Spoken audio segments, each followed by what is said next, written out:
second, because I got to go through and I've got to fix a couple of things here and a few of these live stream settings because I was not paying attention. Look at all that old ham gear. These things that happen. Old ham gear. That's what we're talking about today. Old ham. And old hams. Yeah. The joys. I resemble that comment.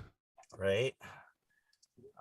Let's turn that off. Turn that back on. See if it will start working. Again. Did not connect. Is that working? Oh, you know what? I bet the radio in there is off. Probably be really hard to connect if the radio in there is off. Let's go on to that is usually helpful. We are we're now live. Oh no, we're not.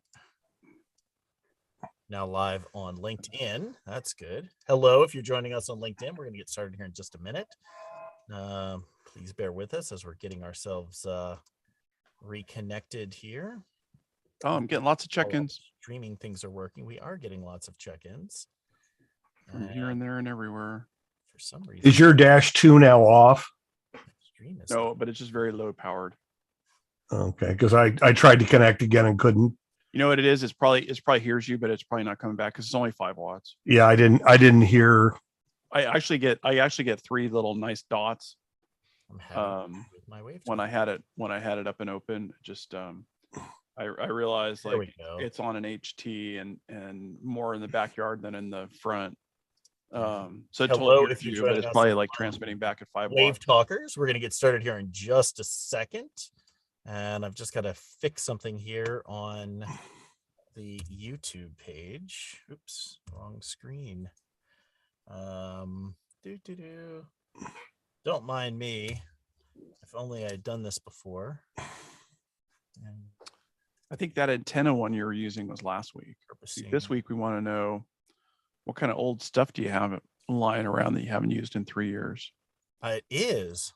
We got on the wrong slide. But it's okay. That's right. We're going to just get rid of the description for now, and we'll just go live on hello. Hello. Putting the description as just hello on Facebook because I don't have time to type something out right now. And there we go. And we're live on Facebook, and then I've got to fix my slide here. So let me move that. I'm having an interesting thing going on with WinLink right now. What's that? Do tell. So I'm on Telnet, but it's happened to me on radio as well. But I go to log into the gateway, and it says it lists the first 5 messages, and I click download selected messages, and it downloads the whole batch of 16.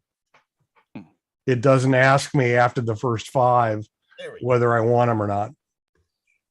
All right, I think we're finally set. So hello, if you're joining us on all of the social media channels. I'm Chris Mattia. My call sign is Whiskey 6 Alpha Hotel.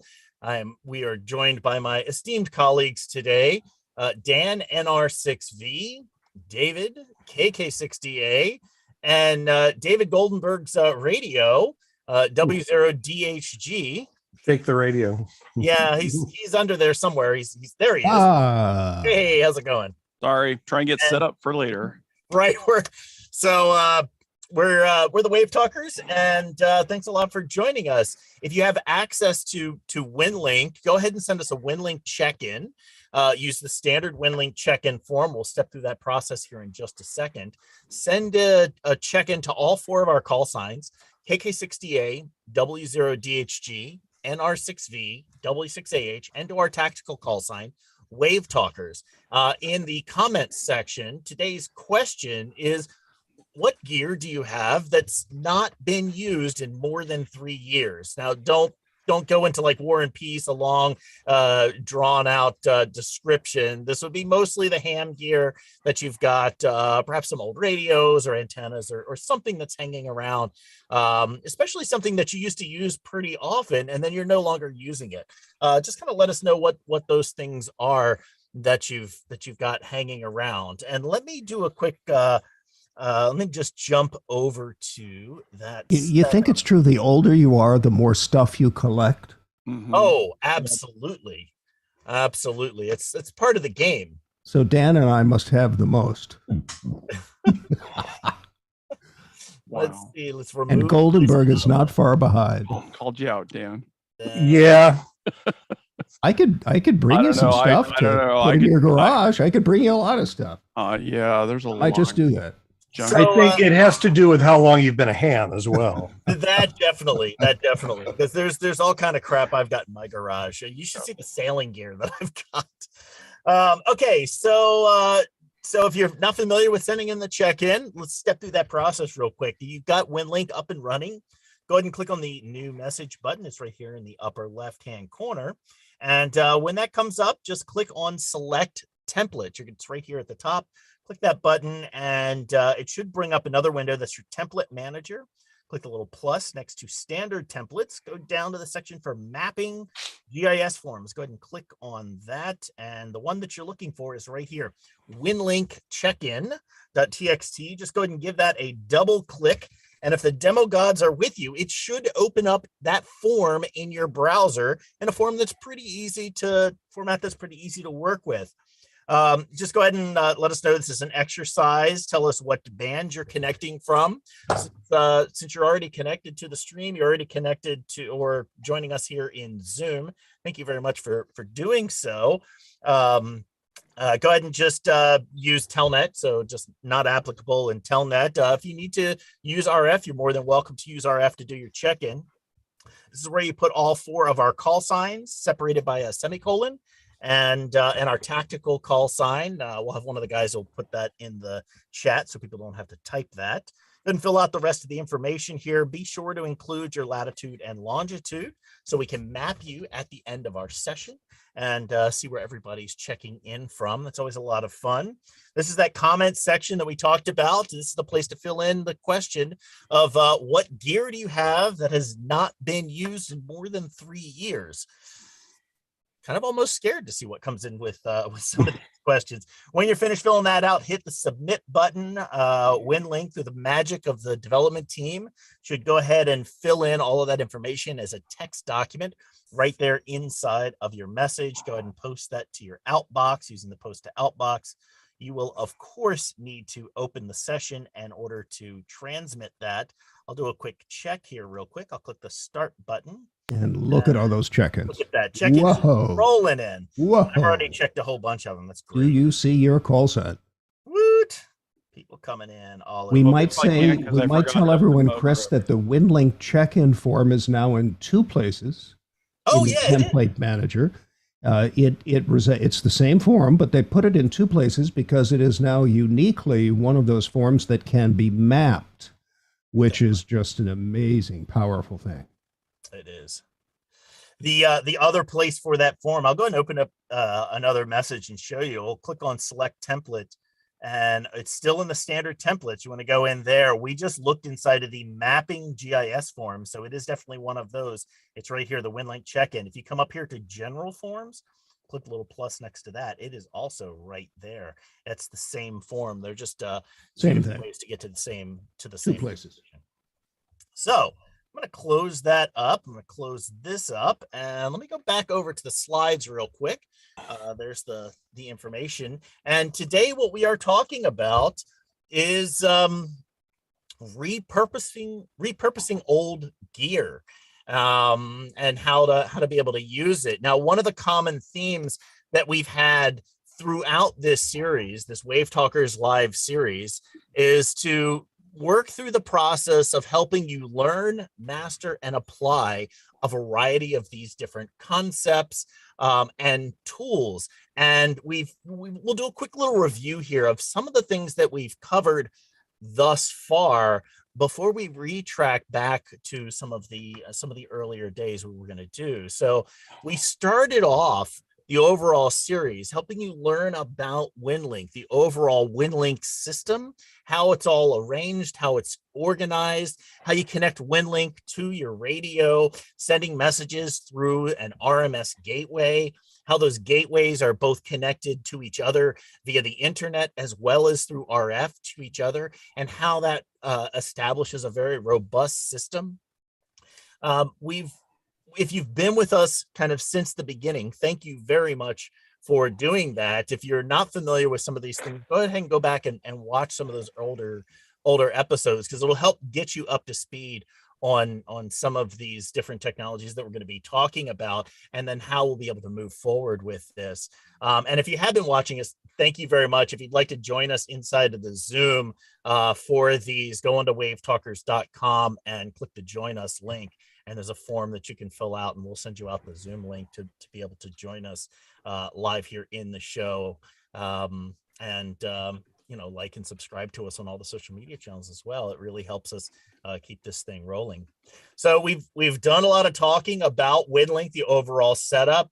We spent some time going through how to connect your radio to your computer using a variety of different devices, such as the Signal Link and other different devices. We've even talked about making all of those internal virtual connections, such as connecting your Windows sound control panel to tools such as Sound Modem by UZ7HO, to Vara HF and Vara FM, and how all of that ties back into WinLink. We know that you guys have mastered these skills because these are the people who have checked in to us throughout this entire series. I mean, look at the map of people who have really gotten into WinLink enough to be able to get in every week, send in that check-in, and work with the system. And it's really great that you guys are able to practice this all the time. So in the event of an emergency or just other communications, you're able to use all of these systems. We've also taken some time and we've talked about some other advanced tools and techniques, such as things like digipeating, where you maybe are not able to reach a gateway. You're maybe not able to reach one of these radio message servers that's already connected to the internet or connected to another station. And you're able to use any other ham station that you can relay your messages through in order to get over to that other location. This is an incredibly powerful technique that is really, really helpful, especially in emergency communications. We have spent a couple of episodes talking about this, and we'll continue to come back to this particular topic. We've even spent some time talking about how to set up your own RMS message server or your own gateway, both on VHF and UHF, and how to take that system to be able to take messages in, make a portable gateway even, and use that in order to relay messages out to the overall network, how to manage the power for it, how to run solar systems to be able to power all of those types of things. We've even spent time talking about what do you need for a particular deployment? How do you think about putting together the different kits that you might want to use as you're going on to a deployment, and what things you may want to put into those kits? Now, what almost always comes to mind when you're doing this is thinking about that new piece of equipment, that new radio, that new antenna that you must have in order to make all of these things work. But that tends to spend a lot of time thinking about what's that new tool that you've got to have, what's that new thing that you must have. We're all always thinking about telling you, think outside the box. Here's the box. You've got to think outside the box. You got to put together all of this equipment. You might need lots of new different tools that you've got in order to make this new thing work. And we definitely have gone down that path quite a bit. But what we want you to do today is we want you to reverse that. We want you to think about the stuff that you already have in your box, the stuff that you already have, say, in your garage or in your closet, how you might be able to repurpose some of that gear, some of that equipment to get involved with emergency communications. Or maybe it is to create one of those little portable kits that you take out and deploy. Perhaps it's to work with that new ham who's just joined your group and they don't have the equipment to get started, but you have some of this older equipment kind of hanging around. And maybe you can work with some other hams to put together a kit with them to help them get more involved within the hobby and supporting your community. So that's the kind of framework that we want to dive into today. And we want to go back and start thinking about some of the equipment that you already have and what you might need to do in order to get that equipment back up on the air and work with WinLink. And with that, what I'd like to do is turn this over to my colleague, David, W0DHG, who's going to work through, as he likes to call it, some of the crap in his garage and how to be able to start pulling those tools together. So let me bring him up to stage real quick. Let me see if I can find my mouse that would do that. There we go. And I'll just go ahead and replace the spotlight. There you go. Hey, David, go ahead and take it away. All right. Thanks, Chris. As we started to talk about this week's episode, and, my recurring theme throughout the series has been there's a lot of crap in my garage, and a lot of the stuff that I've used in the WinLink classes as we've gone on has been stuff that I already had around the house. It was stuff that I wasn't really using, or maybe I wasn't using as well as I could. And I thought, how do I repurpose this into something more usable? I'm going to share my screen for a second. And this actually takes us back to an earlier episode. Hopefully I have the ability to share my screen. Yes, I do. Is it up? It is. Can you see me now? I'm not going to go into presenter mode because I'm not sure which screen it's going to show up in. In an earlier episode, we saw these slides and we talked about deployment kits. And I've been thinking about this. And again, my focus in amateur radio is very much MCOM based. And we showed in that episode one of the earlier carry cases that I used to have. It's one radio. It's a very small pack. It's about half the size of a laptop. That and a battery and a roll-up J-pole I could use pretty much anywhere. And we showed some bigger boxes. And again, when I put this together, it was mostly stuff that I had sitting around, stuff that I wasn't using. And I'm going to show a bunch of different examples here because some of you are going to say like, wow, I have one of those sitting at home I'm not doing with, and I haven't touched it for years, and maybe we can do something with it. And then the biggest go box I have, the one that drives itself around, or actually, I guess I drive it around, that one too. And again, a lot of the gear that ended up in there was gear that was somewhere else or made its way in after I either used it well or realized I could use it better somewhere else. And we've been talking about doing some MCOM field deployments, some exercises in the coming months. And I thought to myself, in a disaster, there is a lot of gear that I have here that I could take out in the field and deploy or loan to someone else or give to another ham that's not using it well. And I'm going to start with the first of my concept radios, and we're going to look at some equipment in a little bit. And the first one I thought about was, in the event of the disaster, the Southern California, Los Angeles area is a bunch of different canyons and separated areas.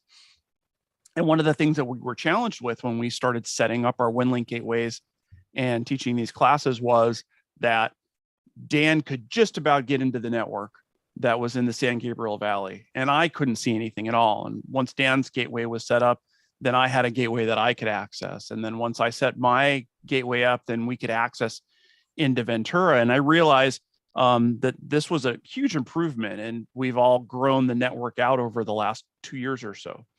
But I also realized it's very fragile in the event of a big earthquake. Who knows whose system will last through it, whose power will stay up, whose stuff didn't get knocked over or worse.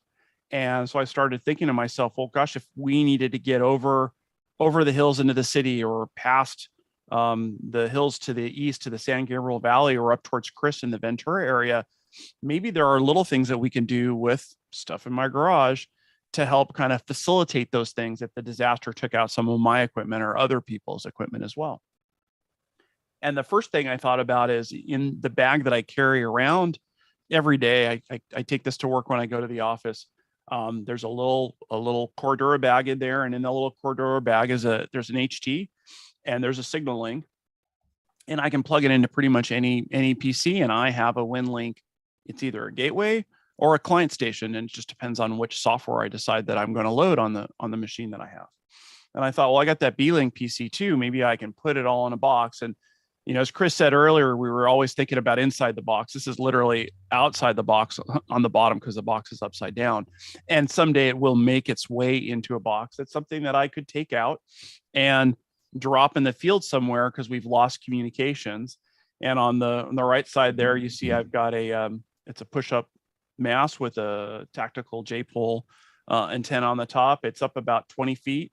And with that 5 watts, I can get into the local gateways that I rely on every day, and realizing that if here on the ground level where I am in the little canyon that I live, that this works to that level, we're gonna take it out and do some playing in the future episodes of our show here. And I'll probably take it to our field day location and set it up as a separate gateway that we can do some testing. But this 5 watts with that BioEnno battery, the PC that's there, with an internet connection, it could be a gateway. But if I don't have an internet connection, I could set it up as a digipeater and help bridge the gap between canyons. The San Fernando Valley and some of the sites in West LA. Maybe they're more affected or less affected. It's often hard to tell. And then I wanted to take this concept and kind of keep moving it forward. And I thought, well, maybe there's sometimes when we might need more power. And almost all the pieces in that box would work the same. The PC would work, the antenna would work, that tactical J-pole work. Well, maybe I don't want to do 5 watts. Maybe I want to go up to 40 or 50 watts. Well, I had this other radio sitting around that I've kind of been playing with, figuring out how do we deploy this radio as a WinLink station, whether again, gateway, client, or digipeater. I could put that same radio in. That radio that you're looking at right now, it's an old Yaesu, probably been out of production for 25 years or more, way longer than I've been a ham. And a little rim board that goes on, that's sitting on top of it, acts as a signal link. I can put in about the same space as I showed that HT and that other signal link would take up. And here's another higher power gateway. Now, obviously, battery drain's going to be a little faster, but I could put a bigger battery with it. And again, I've taken stuff that I have sitting around and I've been able to figure out, well, how do we get it field deployable? We put it out there to serve, again, my focus is community in the times of need. So I got some demo stuff I want to show you as we started thinking about, well, what's the stuff in my garage? If I can figure out where the stop share button is, there we go, back to that. And I'm going to switch up cameras on you, take you down to the workbench here. I had somebody drop off a box of old equipment. It's because we're looking at putting up another gateway in Topanga Canyon. It's a very rural area and they have very poor communications, especially in disasters, and had somebody drop off even older classic Yaesu FT 2200. Didn't even know these things existed. And well, can we make a WinLink client or gateway and put it up somewhere, which was the ask from the group that supports that area? Well, I don't know, we'll look at it and check it out. And we did take a look at the radio. There are no digital ports on this. And it's all the Yaesu, this 2-meter rig has that 8-pin. Well, the nice thing about the signal link tool, we're going to do a quick screen share change here, is that the Tigertronics folks, they give you a whole huge list. And again, while we are talking about advanced stuff, we're looking a little bit back at basics. When we started doing the class and everybody said, oh, I have this radio and I have that radio, and how do I connect it up to my equipment? I spent lots of time working with students over the last couple series of classes, and you'd send me, hey, I got this radio. Hey, I got that radio. And I'd use this handy product guide to go and look, and they'll tell you across the board, hey, what radio do you have and which cable do you need? I pulled up for this radio that we're looking at on the bench right now, that 2200, and you could see that it's here's the SKU number for the signal link that you'd need. And if you needed a special cable or even the jumper boards, they're making it. You can buy it. They'll ship it to you and you're ready to go. So didn't take us long to figure out, let's see, which screen am I showing? You're seeing my shared screen, right? That's correct. Okay, sorry. That this radio would absolutely work, sorry, for the need. We could deploy this out as yet another gateway, or give it to somebody else that wanted to use a radio to help support the community, needed to get message traffic out. We could put it in a box or deploy it out somewhere. And super easy, quick. And let me show you one other thing. When you're going through and trying to figure out, how do I do this? I figured out that the Tigertronics folks said, hey, I need this kit with this cable.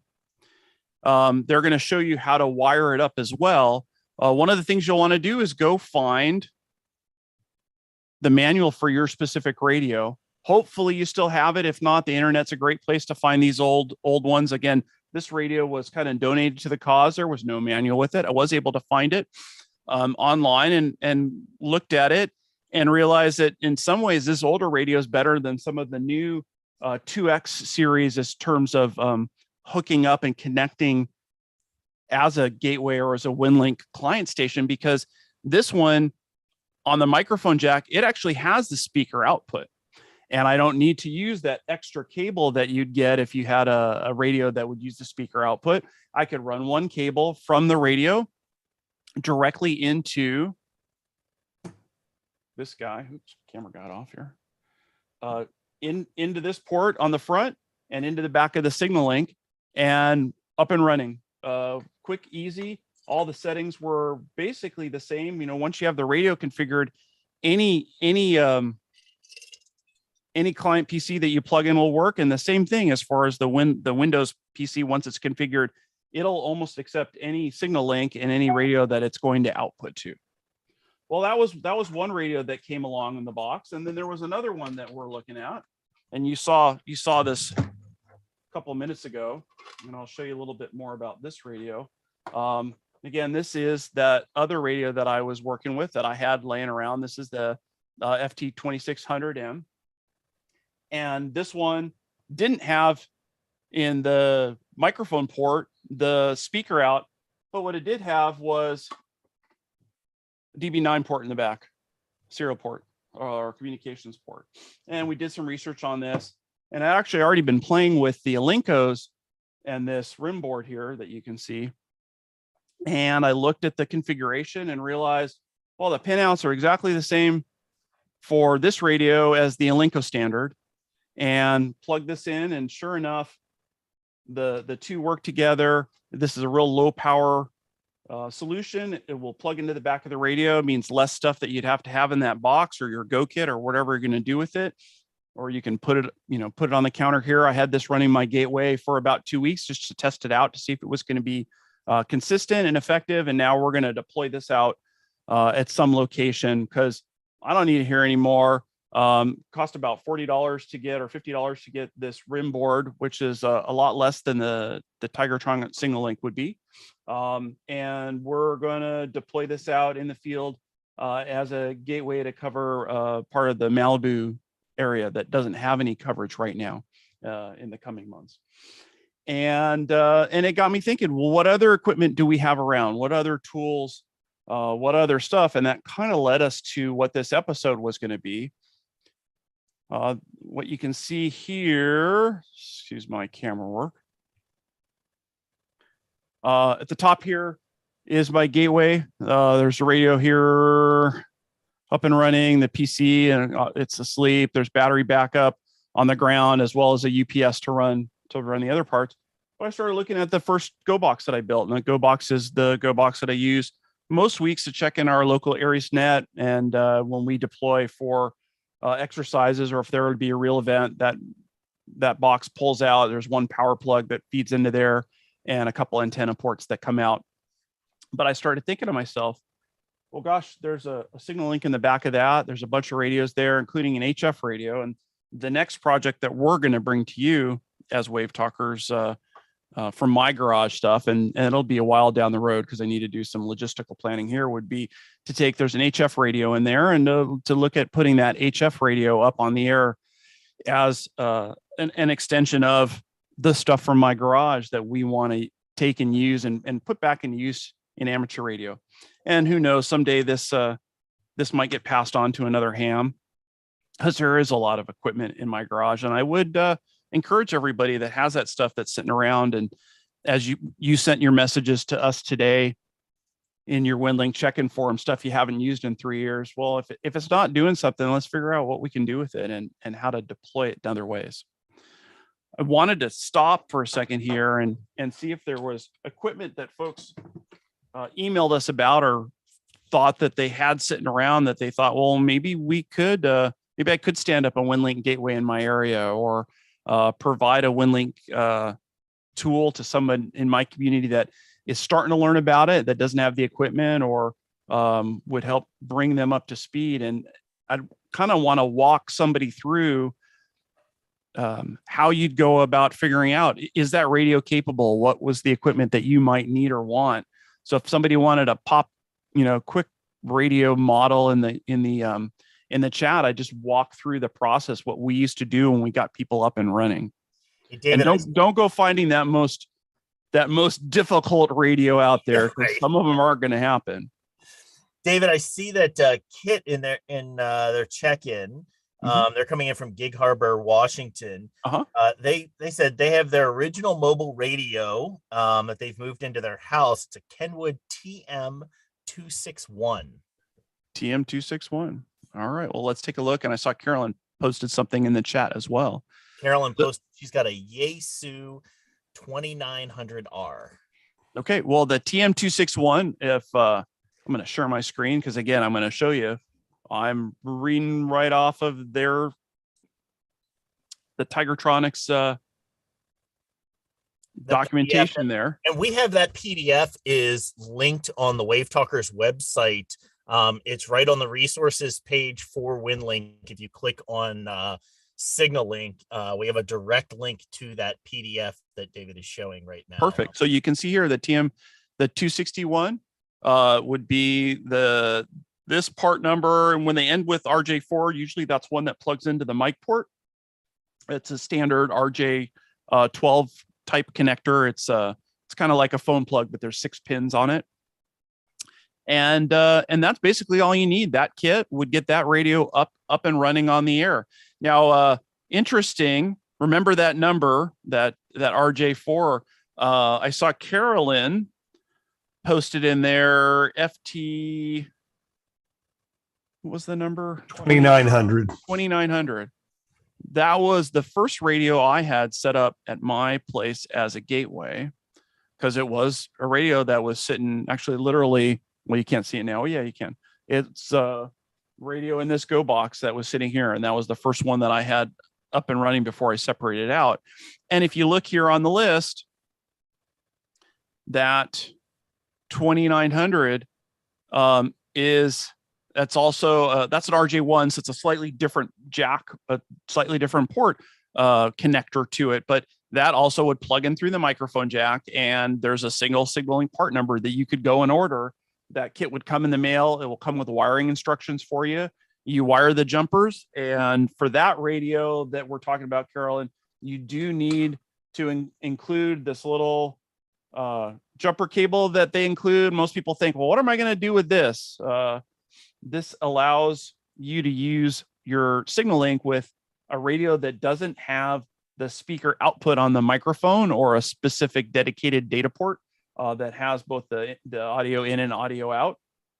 And this would go from the back of your radio to the back of the signal link and the input. And there's instructions in the packaging when you order that specific model. It'll tell you exactly what to do.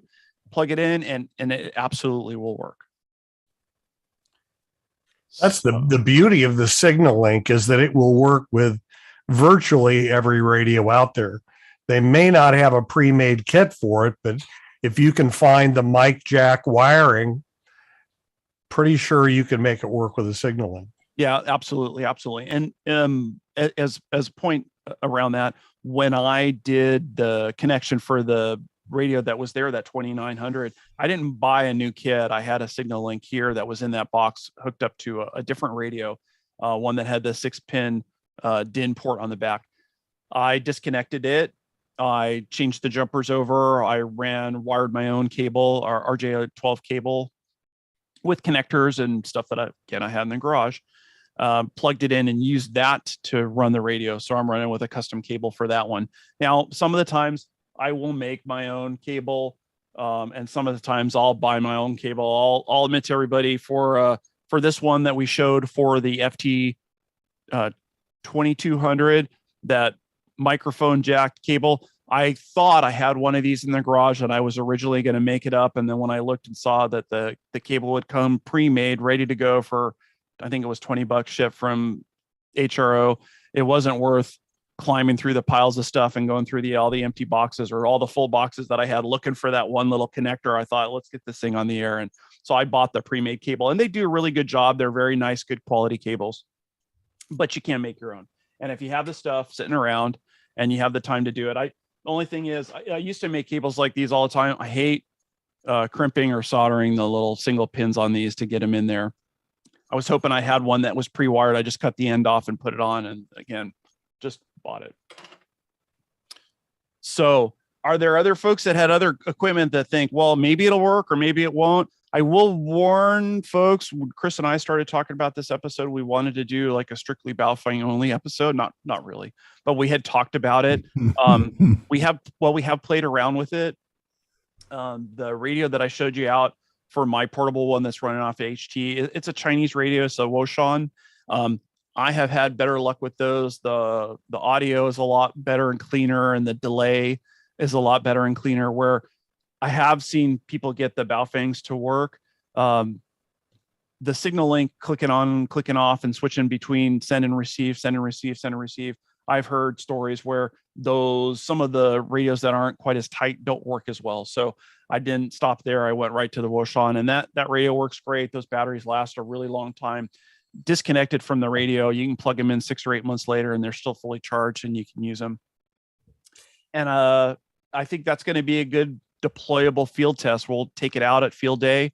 We'll plug it in up there. I'm going to see if Dan and Chris and some of the other folks can hit it and see how long it'll run with that little battery, the little PC, and we'll go from there. I'm going to go ahead and bring everyone back up onto screen. Great job walking through all of that, David. Super. We can't get that one working, David. I bet we probably could. I bet we probably could. I was going to show my Motorola XTS 6000. I'm losing the voice as we go in this show. Sorry. This is an old law enforcement or fire radio. It's now, what, Dan, more than 10 years old, certainly, probably more like 15 years old. The software that programs it for Motorola is at least that old too, so beware, and you need that. But it is one of the most solid HTs I've ever seen. And if you're in a very active situation where there's a lot of noise and a lot of commotion, this thing has enough audio punch that you will never not hear it. It's really strong, and as somebody else said, it makes a very good weapon also if you need it. It's a heavy thing. But I love it a lot, and I have a Yaesu HT and another HT, but this one I can hear in all situations. We were at an event. It was just a charity event at the Rose Bowl just a few weeks ago. And an interesting thing occurred. They put our area, this was a walkathon around the Rose Bowl for charity, Walk for Kids, Ronald McDonald. And they put us, because we were radio people, right by the high-powered commercial FM radio station, which was playing its music. You know, where do you put the radio people? You put them side by side. So we had this blaring Latin FM radio music going on for an hour and a half, and I was net control, and I could hear everything I needed to hear for that 90 minutes. Hey, David, show me the connector on that. Yeah, this is an older connector. Yeah. So I found a wiring diagram for that. We probably actually could get a connector, cut it up, and we could actually do probably make that work. That would be cool. You know, come to think of it, the programming cable is USB. We most certainly could. Yeah, we bet we could. I mean, this is proprietary Motorola. I don't even think it has a name, but the programming cable fits right on there. Yep, and you can get an external microphone that would go on there too, and those are the ports that would be the part that we would take advantage of to be able to make it work to connect to a signal link. Okay, so what you have to be careful of with programming cables is typically they only have one or two of the leads, maybe three that that's true. Connect. And so you can't necessarily just chop off the the end and change the connector because Yep. Yeah, I'd probably start with a dead microphone and do it that way. Yeah. A microphone that would bolt on the side, cut the ends off, and then rewire it all. Chris, I could mention another oldie but goodie. In my basement, there is an Elecraft KX3. I still don't have a new home for it. But, this is now pushing 5, 6, 7 years old. It's a marvelous, marvelous radio. But what I've replaced it with is the IC 705. And that is just an amazing piece of technology. But, of course, it's 10 watts. What do you do if you really want 100 watts? Well, along with the KX3 comes the Elecraft KXPA 100. That's 100 watt. You pump 10 watts into it, you get 100 watts out. I don't know how many amps you have to produce to get the thing. That's something you have to think about. But I'm thinking of repurposing that for instances where I really want a little more power in the field. And that does work. Yep. David's mentioning it because I had borrowed it for quite a while. Very graciously, DA let me kind of test that rig out for quite a while. And when I did get my 705, I hooked it up to that PA 100, and the 705 drives that thing just beautifully. Yeah, and no special cabling, right? No, I just had to repurpose the cabling that was already there just directly into the 705 and just plug it in and tell it to go, and it worked. Now, just speaking of cables and boxes in my basement, I used to do a lot of video editing in my professional life. What do you do with FireWire 400 and FireWire 800 cables? I got like 1,000. Anybody want them all? That I can plug in to download some of those other tapes and things that I've got. I mean, some of this stuff just goes away, and that's one of them. Now, Dan, you recently took one of the newer Yaesu models, and you had to take it apart and wiring because it didn't have a data port on it at all, didn't you? You just had what was that project that you did? No, it was a TYT. They make single band radio in 2 meter 440. And they make a 220 version, and it internally has a header on the motherboard, and it has a in the die-cast chassis, it has a cutout for a DB9 connector, and so the hard part was finding the mating the mating header connector, which turns out it's not hard. It's on eBay, and you can get it from, I think I got it from DigiKey, and just soldering the DB9 onto it.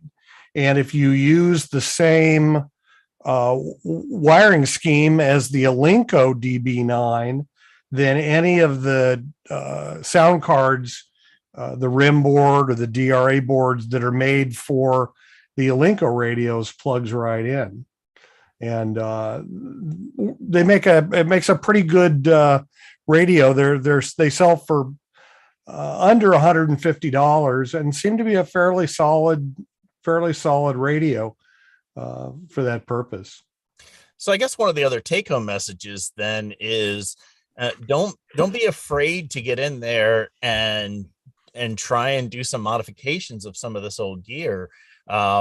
Make up some of your own cables, perhaps look and check out the service manual. A lot of the service manuals you can find online now, to go in and figure out where the pinouts are internally on the boards, and figure out how you may be able to attach in. For most radios, you can really just plug into that microphone and speaker port that's already there and build some modified cables to get those to work and get those stations up on WinLink. Now, when we were starting to talk about this episode, and we were running through some of the scenarios where some of this gear could really start to come into play, I was reminded of the Hollywood help exercise from several years ago. It was the first exercise that I actually deployed on and tried to help with. And I got deployed. I was in Children's Hospital, and I was down in the ED, and I was way down inside of the hospital, and my HT that I had could just barely get out to kind of the door, but I couldn't hit any of the repeaters or anything else.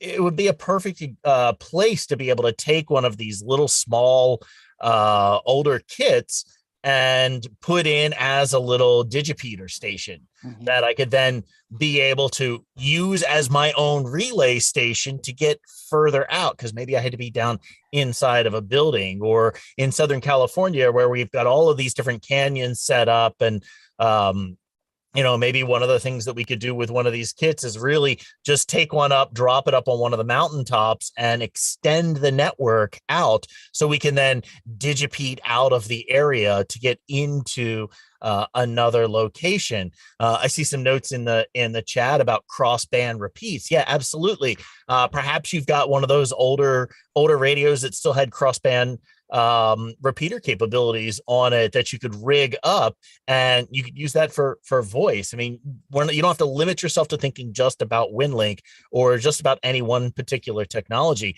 Look at the tools that you have available to you, how you may be able to repurpose those, how you might be able to reuse those in other situations.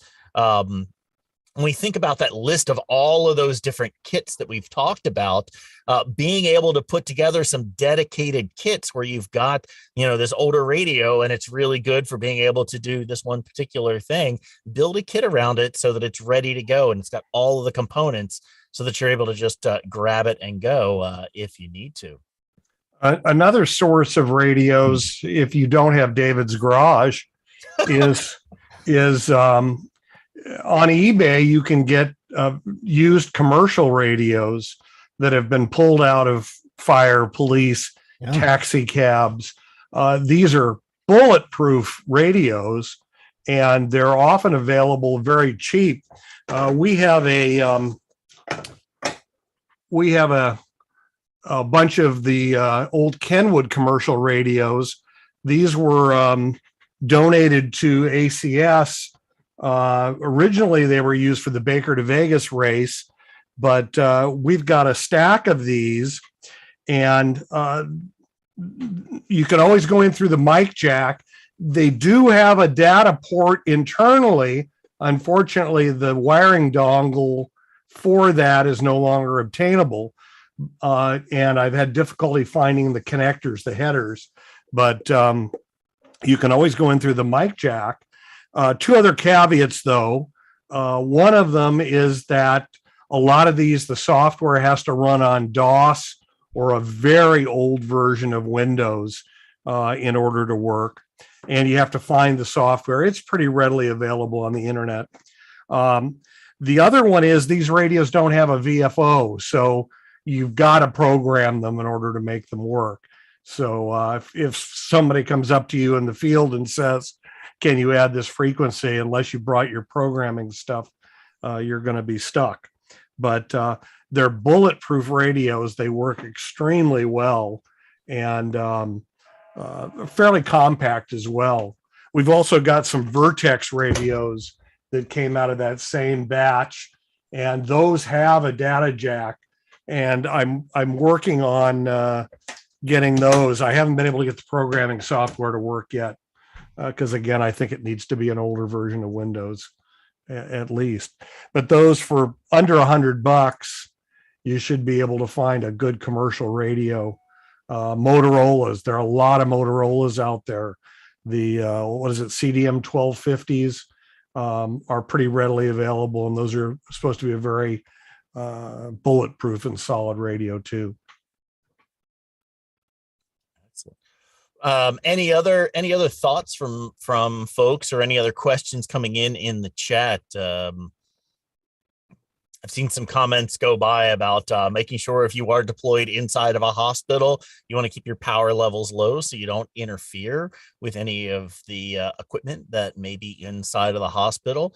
Another reason for possibly having something just outside so you can use just a little minimal amount of power in order to reach just as far as you need to, and then use something else to be able to handle that relay up to, say, one of the repeaters or out to your other stations or so forth. And I might say, Chris, our solution at the three hospitals that you were talking about, Children's and Kaiser and Hollywood Presbyterian, our solution is a commercial repeater on top of the building at Children's. It is just an incredible machine. I should dig into it a little bit more, but in the basement of Hollywood Presbyterian, one floor down in the elevator shaft, perfect signal into that repeater. Another choice is 900 megahertz or 1.2 gigahertz. Alinco made a really nice 1.2 gig handheld. The Kenwood commercial radios were made in a 900 version. They're a little harder to find, but those are really good choices from deep inside a building, or we use them in that same help exercise down in the subway. They work great from subway level up to the ground. That actually raises a whole other area. You mentioned about thinking about other frequencies. If you start thinking about the Arden Mesh system, Arden Mesh is based around the idea that you can take some older standard Wi-Fi equipment that works on both 2.4 and 5 gigahertz, flash the firmware inside of them with the custom Arden firmware, and then you can repurpose. There's a whole lot of Wi-Fi gear that you can repurpose and onto the ham bands, especially since our ham band access is both in many cases overlaps with and is adjacent to the regular frequencies that the public has access to. And so being able to flash some of those other some of that older equipment, you're able to then get on to a mesh network if you've got that established. Another great idea. Just looking in the chat. Anything else I see here? Franz has a GPS issue with WinLink. GPS data flow to the GPS template. We might bring Steve in on that at some point. Yeah, we may be able to bring some of the guys in. Yeah, let's take that up in the after party. Okay. We can kind of dive into that. Eric's asking, any use for my old MFJ TNC2 1270 packet controller?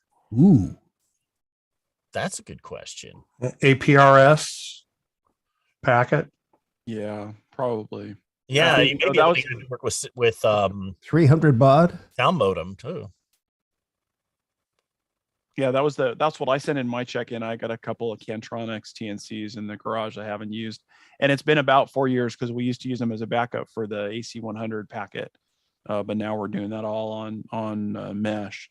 Yeah, we hope. But yeah, there's lots of stuff. I think the big takeaway from today's episode is like, look at what you got and see what you could do with it, and if you can't figure out something to do with it and it's been sitting around, then pass it on to another ham. There's probably a ham out there that would love to take it apart or put it together or implement it some way, shape, or form. Could we post your address if somebody wants to contribute If they want to to the drop stuff in your garage? I'm good on QRZ. They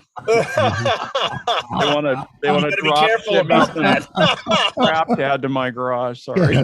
I guess the shipping costs will keep some of the additional crap out of your garage. That's my hope. Right. Another point, just a warning on older radios and some of the newer Chinese radios. If you're going to make up your own cable, go to the owner's manual first. Yeah. And hopefully it will have a pinout. I've found some pinouts online that were absolutely wrong. And usually it doesn't matter, but some of these connectors have voltage, 8 volts, 15 volts, 5 volts, and you definitely don't want to run that to the wrong place. So if you can't find the pinout online, or if you're questioning it, you might want to probe around and find out which pin has got voltage on it and make sure you don't pass that through. Yeah, I would always start for most of at least the ham radios out there, the user manual will have the pinouts for the microphone or the data port. I wouldn't even go bothering looking for a service manual or even the schematic.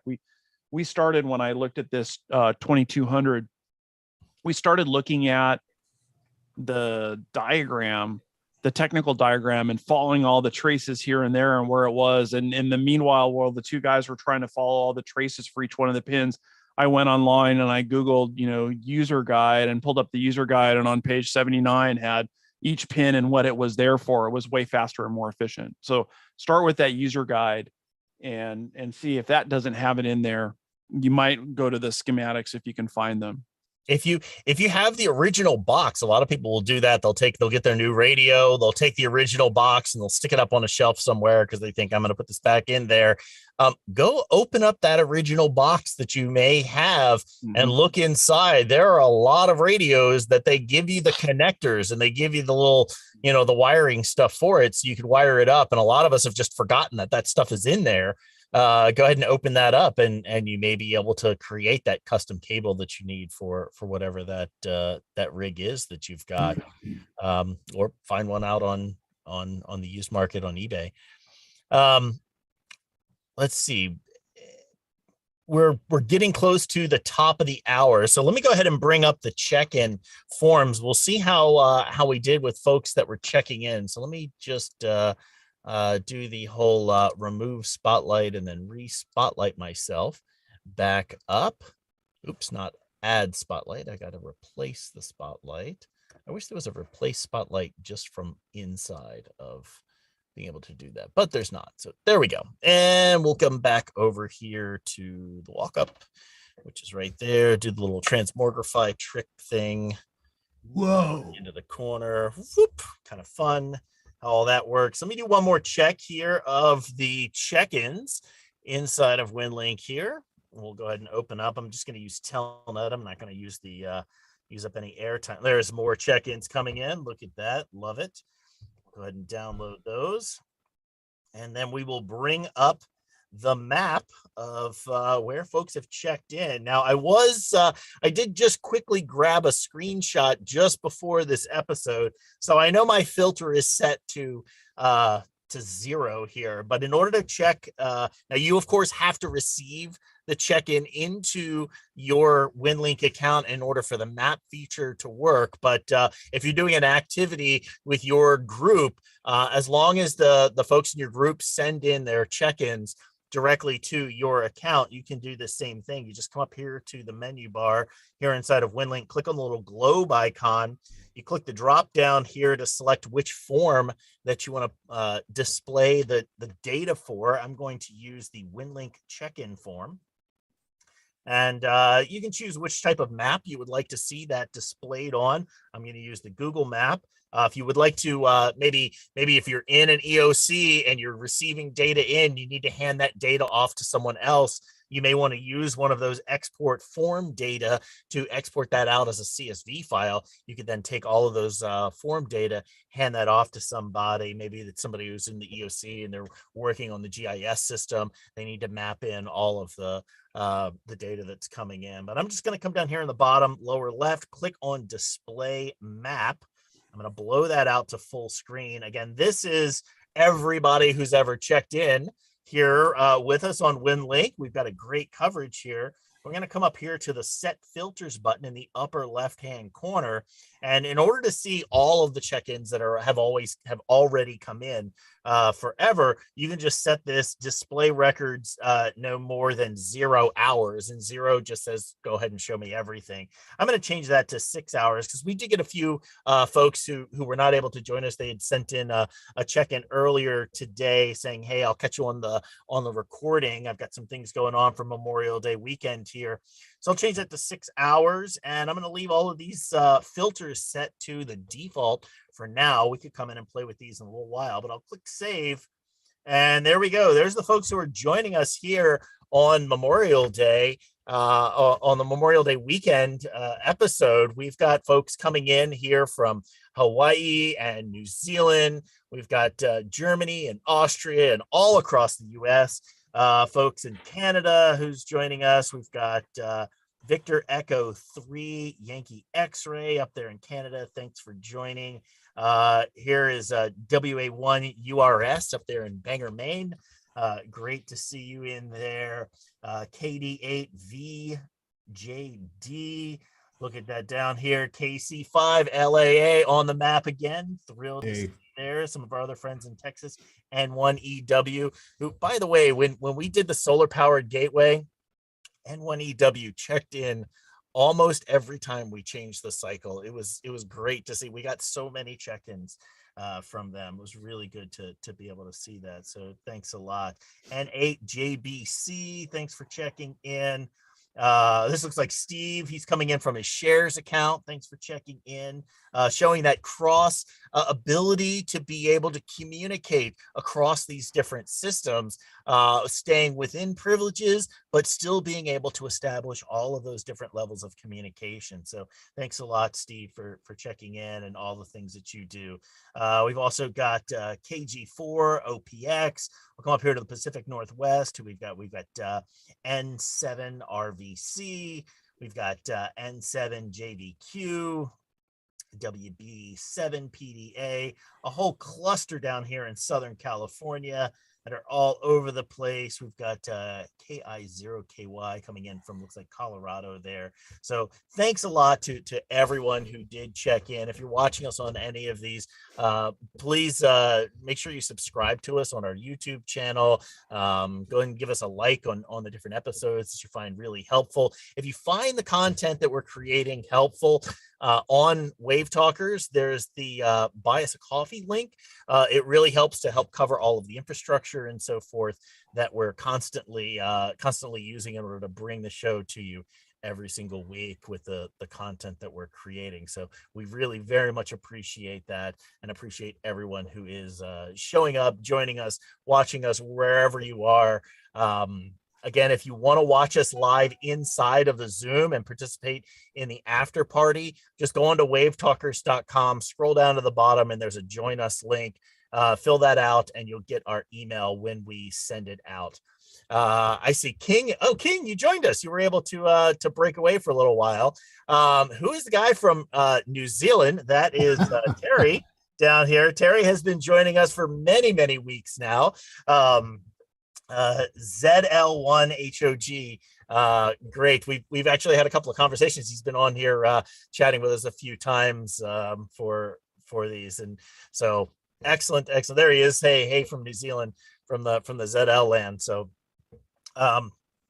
yeah, good stuff. Great stuff. So there we go. That's our kind of show that we've got. Let me bring the guys back up. We'll go around and do kind of one more little closing thoughts here as we're going around. Let me just add all the spotlights back up here, and W0DHG. Great job walking through all of that stuff. Thank you very much for being able to do that. What kind of closing thoughts do you have for us this week? So I got two things. One is thanks much. There was a question in the chat, and there was one tab that I didn't show you all that I'm going to hijack the closing here really quick with. There was a question that came up, and let's see if I can pull up that screen. I think it's this one. So when we were talking about the pinouts, can you see it? Yes. Yep. Great. When we were talking about the pinouts, right? There was a question in the chat, which is, what do you do with that? Right. So here's the pinouts for this radio. It shows you, here's the 8 pins and where they all go. Well, I had the next tab open. I forgot to show it to you. If you go look again at the Tigertronics page that shows you how to jumper the inside of the signal link for this particular radio, we're looking at that FT 2000 or 2200. It shows you, here are the jumpers. And basically what the jumper shows you is the difference between the pins on this side and where they go in the signal link on this side. And you're just routing those through so that they connect into the right part of from the radio to the signal link. And it will tell you here some little tricks here and there to say, oh, some of them you can use the speaker and some of them you can. And that's how I figured out on this particular radio, I didn't need that extra jumper for the audio, and I could use it through the pin where it's fed, that pin 4 here for the speaker itself. And again, I just encourage everybody, see what equipment you have, figure out what you can do with it. If you can't think of a good use for it, see if somebody else might. I'm trying to thin out the herd here, the junk in my garage to make room for all the boxes and stuff you guys are going to send me. I'm sending you more. Yeah. 6 So, cubic foot box Yep. of So stuff. anyways, that was it. Thanks much. Hope it was a good show. Hope everybody learned something and maybe somebody got inspired to pull out some of that junk. Michael saying we need to send you a pizza. Yeah. On the pinouts, two comments. One of them is remember your point of view. Most of the manuals are showing you the perspective of the connector on the back of the radio, which is going to be a mirror image of the plug that you plug into that. So keep that in mind. The other thing is that on the RJ45 Ethernet connectors, many of the Japanese companies number them backwards. 1 is 8 and 8 is 1. So make sure that you know which way they're numbered, how the pins are numbered. Sounds like we may need to do an episode with using a multimeter and kind of test for conductivity and some of those sorts of things in order to really like making some of your own wires and your own cables. Maybe we could do an episode about with that. DA, any closing thoughts from you? Remember the oldies but goodies? I resemble that comment, and they survive. For some of the folks who have not been hams quite as long, I know one of the first challenges that I had when I was newly licensed was I did not have a pile of crap in my garage that was all of the ham radio equipment. And so I did have a lot of things to be able to start thinking about and buying new gear. So really start thinking about the overall system when you go to buy that nice new radio. I was in for a real shock when I got my 7300. I loved it. I'd saved a bunch of money up so I could get that 7300. And then I realized all the other crap that you got to get to go along with that in order to get that station on the air. So being able to rethink through how you're going to build out your antenna or what kind of antenna you're going to use or how you're going to deploy it, powering the radio, all of those nice little surprises like the bare wires that come on the back of your radio that you've got to decide then, oh, I would like to, adopt power poles or what have you. So definitely want to make sure. I see NR6V has a spark gap radio behind it. Steam driven. Yeah, could be steam driven radios back there. You may have some of those. Anyway, with that, thank you all so much for joining us here. We're going to try and wrap up today on all of the different live streams. If you're inside of the Zoom, hang around. We'll do the after party where we'll invite you to go ahead and unmute your mics and we can ask questions, have a little Q&A session there. And again, if you want to join us in that, go ahead and go to the WaveTalkers website, fill out the join us link. And next week we'll get you on the email list to be able to get you into the Zoom call with us. So with that, we will all say 7-3 to you, and we'll start closing off some of the live stream. So we'll say thanks to all of you who joined us on our YouTube channel. Thanks a lot for joining us there. And Franz,